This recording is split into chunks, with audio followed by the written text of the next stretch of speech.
At the beginning of this year, I made a video called The Meaning of Xenoblade Chronicles 2, examining the game's themes of optimism and pessimism, or despair and hope, if you will. I kid you not, less than 2 weeks later, Xenoblade Chronicles 3 was announced, and driven by what I can only describe as a feverish hype, I made another video predicting the overall thematic direction of the game, estimating that it would be a continuation of 2's themes of despair and hope, that it would use its war-torn setting and close-to-death protagonists to tell a story of life, of fighting to cling to every moment you've got in hopes that a better tomorrow lies just over the horizon. And though I obviously didn't get everything right, I'm pleased to report that when it came to the overall point, I think I did pretty decent. Today I'll be going over the game's themes and messages, how they've evolved from the last game in the series, and ultimately what we can learn from them. Before we get into things, I'll briefly go over the game's premise for those of you who haven't played it, but if you already have and just want to jump straight into the meat of things, then feel free to skip ahead to the next chapter. They should all be labelled in the description. Oh, and it goes without saying, but spoilers for Xenoblade 3 and aspects of 2 and shreds of 1. Nothing terribly major, I don't think, but if you're paranoid, then just thought I'd let you know.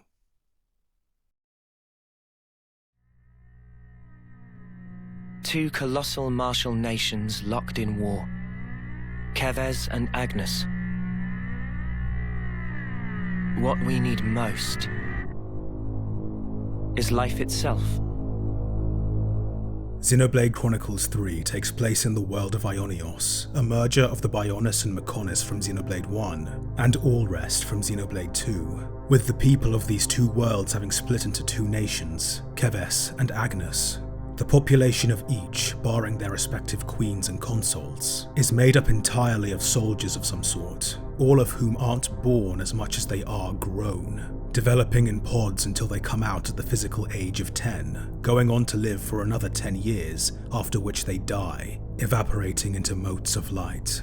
Yes, they live for only 10 years, though truth be told, they're lucky if they get that.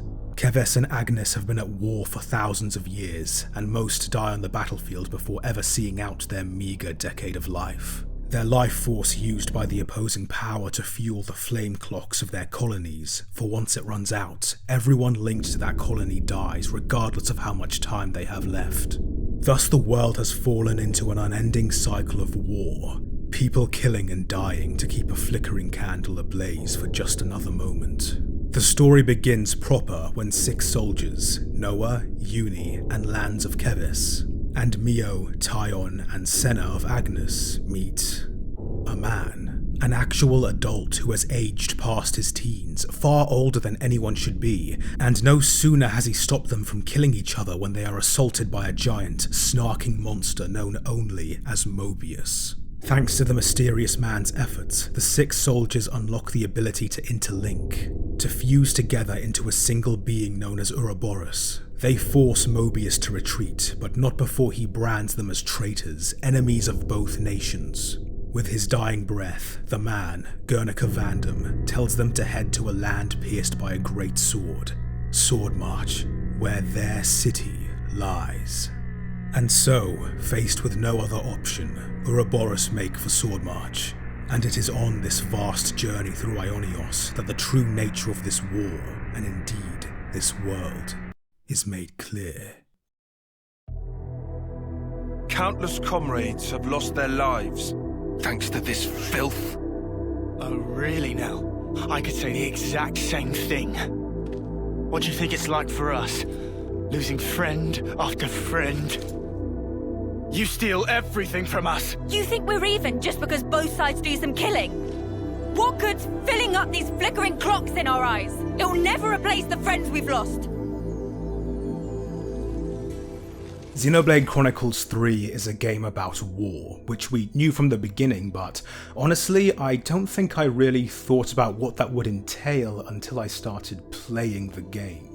Truth is, it's not just a game about war, it's a game that examines war. examines how it occurs, why it occurs, and how it is perpetuated to the point that it becomes just a natural part of the human condition. One thing that's made evident early on, both to the characters and the audience, is the seemingly fundamental nature of the war between Keves and Agnes. Soldiers must fight and kill in order to fill their flame clocks and avoid their own deaths, and this proves to be the sole justification. There's no ideological basis for the war. In fact, when asked why she has to fight, Mio says, because there are enemies to kill. By this point, thousands of years of warfare have so normalized this mentality that one lives to fight, that it's just accepted as the natural state of the world. We can see our lives written before our eyes. Fighting is all we have. Is it any wonder we lose loved ones? Or have to take them from others? However, this doesn't mean it isn't questioned. People like Noah and Miyabi as Ofseers, special soldiers who mourn for those who've fallen on the battlefield, are naturally ones who contemplate the nature of death. They're the ones looking at a world defined by conflict, where people live short lives for a single purpose assigned to them from on high, and have the gall to question, is this it? Is this all there is to life? Are the two sides really so different? Why is the world this way? Who made it so? And why? Just who decided that this was how it should be? If I knew who they were or where I'd...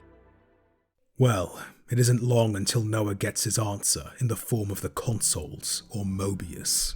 Mobius are a group that have existed longer than the war itself. Indeed, they are the ones who propagate it, and ultimately are the only ones who gain anything from it. When a soldier dies on the battlefield, their life force doesn't just go to the opposing colony's flame clock, it also goes to Mobius, not only allowing them to actually age past 20 physically, but sustaining their lives ad infinitum. It truly takes a special kind of person to embrace Mobius, a person who ultimately doesn't conceive of other human beings as thinking individuals capable of autonomy and deserving of their own choices. They're fuel, but not just any fuel. They're fuel with entertainment. Pawns whose suffering and deaths exist to be gawked and laughed at, as their lives are snuffed out to keep the party going long into the night. This is epitomized by Mobius poster boy D, who sees the whole world a sandbox, and everyone in it toys to be played with, broken, and then played with some more. Doesn't it make you tingle? As long as I am Mobius, I can enjoy this superlative feeling forever and ever. I'll bury the world in my sweet collectibles.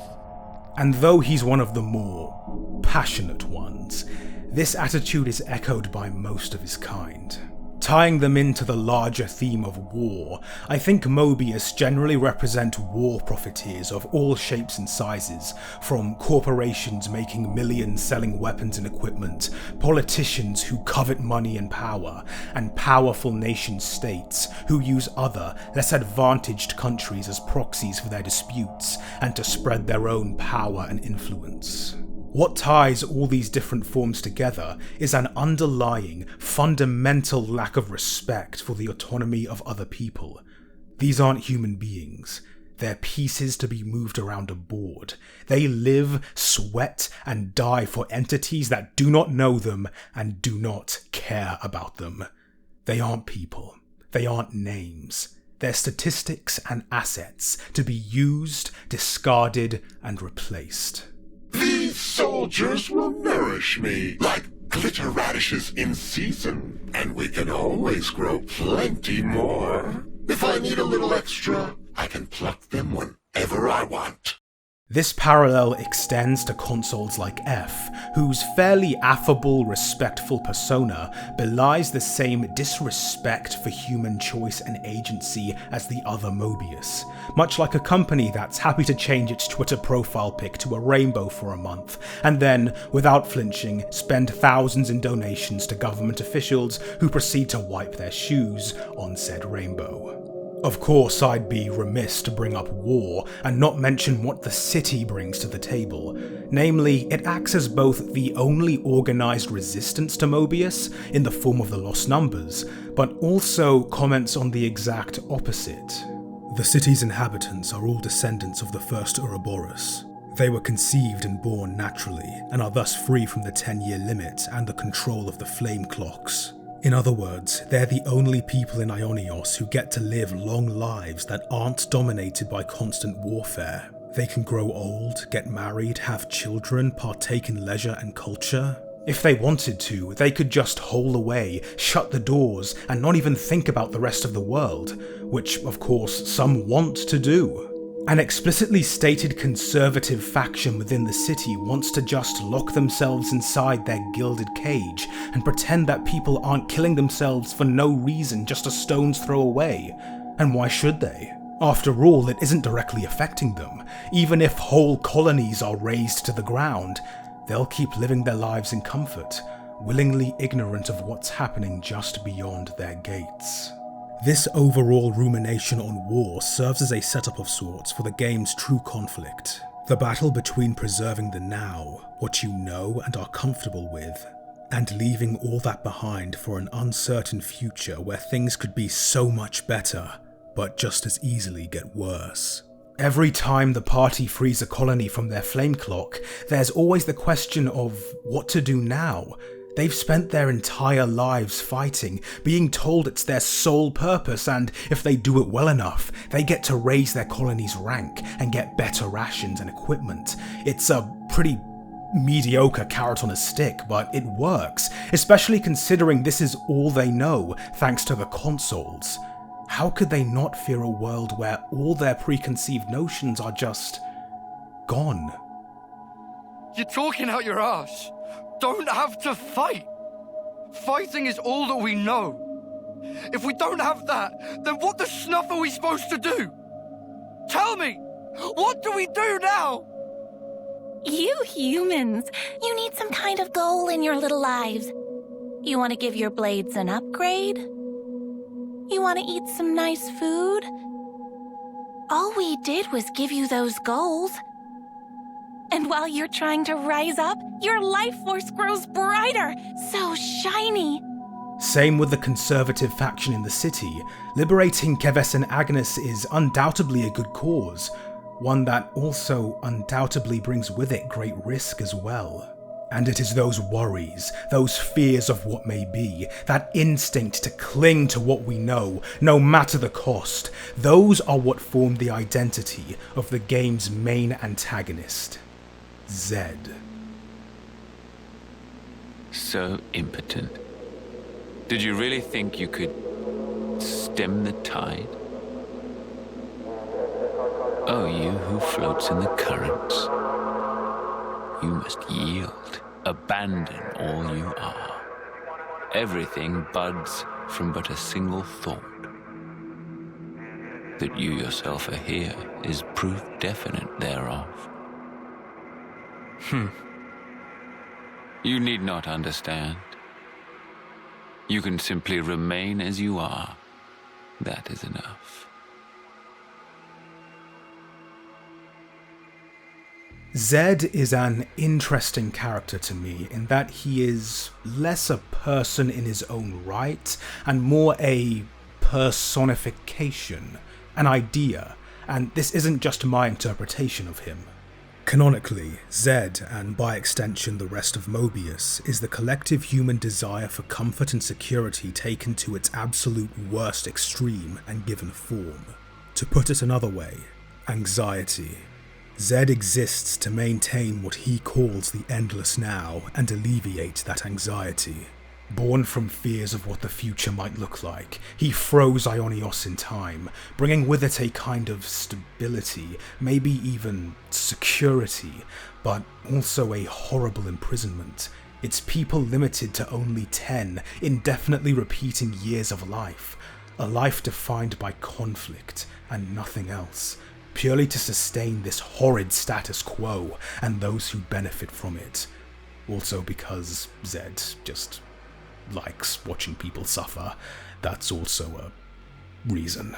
I guess the glowing ethereal horns weren't enough of an indicator that he's the bad guy.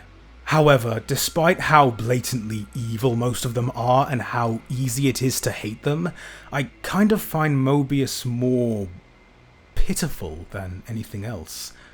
Sad. Pathetic. And I think that's because at the core of it all, most of them are motivated by feelings of fear and insecurity. When Zed turns them, they are assaulted by visions of all the past lives they ever had, forcing them to realize the futility of everything and latch on to power in a desperate bid to keep any meaning in their life. That's why people like Yorin and En became Mobius, the former due to realizing that he had never and would never reach the same heights as his friends, and the latter unable to bear losing his beloved Neo to death over and over again. In so many ways, Mobius were victims of the very same system they eventually sought comfort in. Even Zed, the system itself, could be described as yet another one of its victims. As a being born from collective desire, he as an individual really has no place for his own unless they exist within the narrow confines of his purpose. As I said, he does find amusement in the suffering he causes, but really, that's the only true choice he can make. In a way, he's just like the soldiers of Keves and Agnes, molded by other people in order to preserve the status quo. Mobius might hold all the power in the system, but ultimately, they're still in the system, unable to see past it to greener pastures, no matter how much they might wish for it. Freedom is nothing more than fiction, a deception. Those with power, those who can choose, think nothing of it. And when you cannot choose, what then? In that desperate moment, who will be there to soothe you? The self is all that exists. As such, the only cure for despair is total oblivion. That is the face of the world. I hate it, hate it, hate it, hate it, hate it, hate it. This rotten world, I loathe it.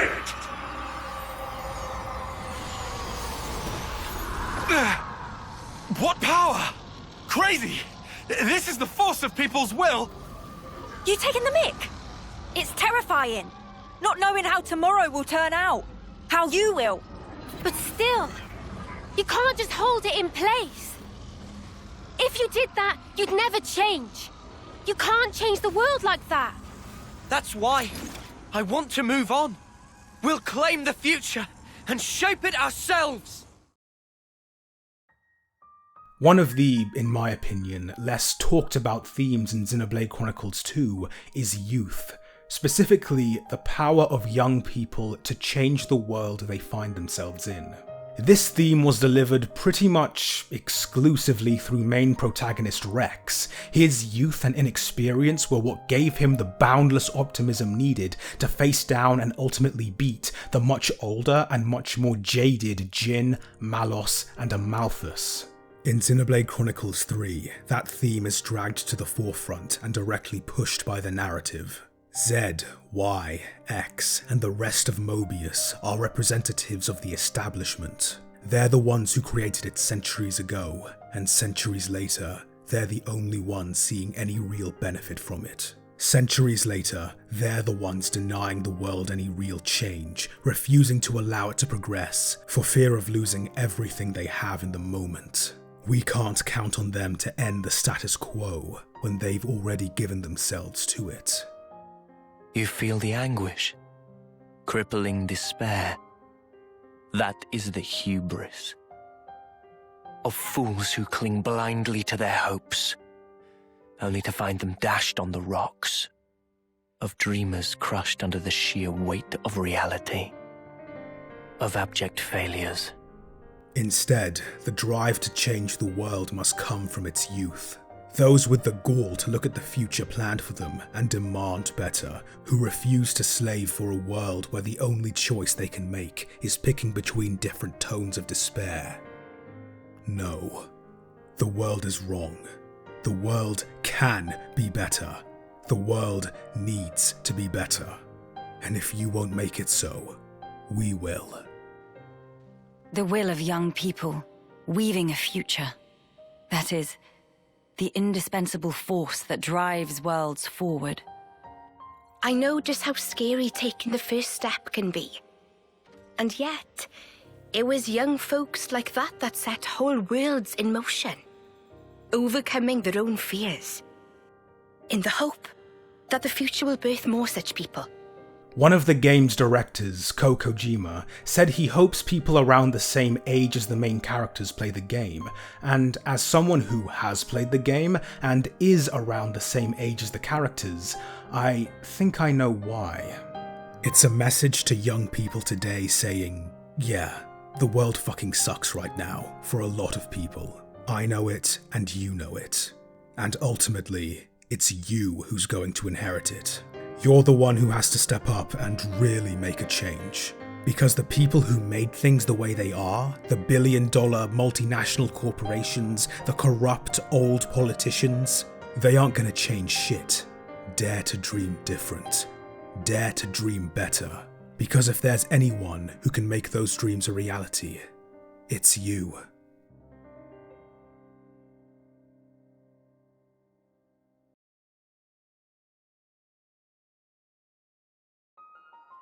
If you found the topics I raised interesting, then check out this article on Tech Radar by Cat Russell. I only found it after I'd already finished most of this script, but it covers very similar ground that I did. If you're interested in reading more, then you can find it linked in the description below. Also, if you aren't sick of listening to me prattle about Xenoblade Chronicles 3, then in the description you'll find a video on my second channel, Kai After Kai After Kai, where I uploaded my raw, unscripted thoughts about the game shortly after finishing it. Of course, you might have already known this if you were subbed to my Patreon, where depending on the tier you can get stuff like credits and videos, director's commentaries, early access to things like music, as well as certain second channel videos. I'd like to try and do more with it, and I think this is a fun way to do so I've linked both it and the Patreon in the description below. Otherwise, like, follow, share, subscribe, comment, all that stuff, and I'll see you soon. Bye bye.